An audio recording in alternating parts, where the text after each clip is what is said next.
Hola, mi amigos. Okay, that's about all Spanish we're going to use.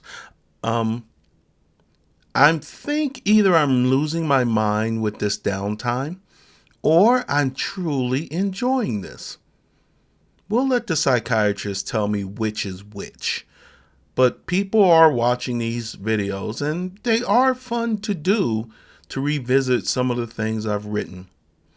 This one, I've had people say to me, "You're weird." And of course, long time ago, I figured out, you know what, they're right. Yeah, I am. And someone once said, "You are a peculiar fellow." And I looked at them and I said, "Thank you." At the time, it was about the nicest thing someone could say to me. So I thought about it. And I thought, how do I see myself?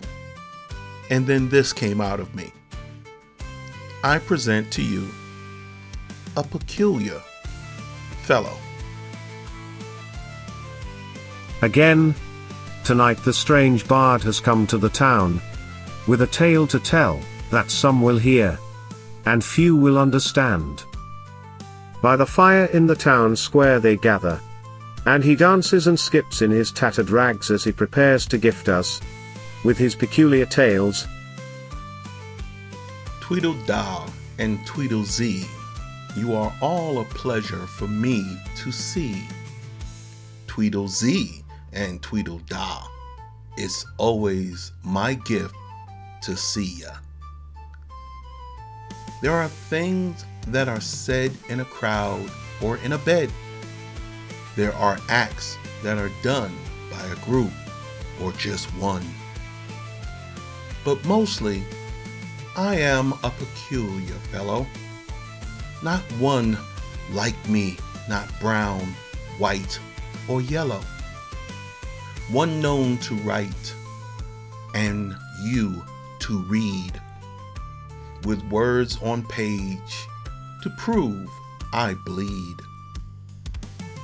With turn of phrase, sometimes unsettled, with steel to spin, ah yes, such metal.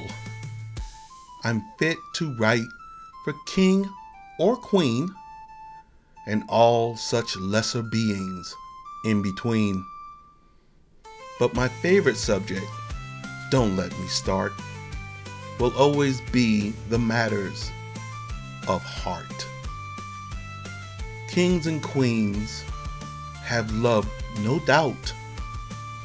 Why would anyone want to live without? But lesser beings have more to clout, for their pockets hold less gold throughout.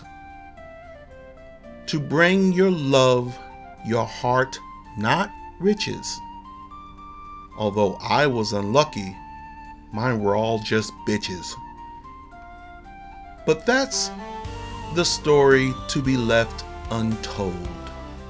Gone in the past, that dream is sold. Where was I, children? What I meant to say. I like to write. Heed what I say. I'm not sure the number of stories left to tell before my God hits me over the head with his calling bell. Although Google goes soon, and so do I, more than once I've said my goodbyes. What of my stories, my poems, the things that I write, things scribbled down in the middle of the night? Same as the things written before computer sight. They will be forgotten. They will fade out of sight. Not to worry, not to cry, not to put up a fight. There are things that are said in a crowd, although I was never that loud. There are things that are said in the bed, but mostly those things go to one's head. There are things that are done as a group, as if I would ever stoop. Then acts done as one. The Lone Ranger, Ronin, the surviving son. Yes, I am a strange and peculiar fellow, one who loves to write, for there is no love for my heart to settle. And with that, the bard turns a pretty pirouette, leaps, and seats at the foot of the town statue, and begins his nightly tale. Now that wasn't so bad, was it? I saw what you did. What are you talking about? You made me look extremely old. Well, you did put me in these old clothes. It's a period piece. Whatever. You know what? I'm just going to make a complaint to the union. Snitch,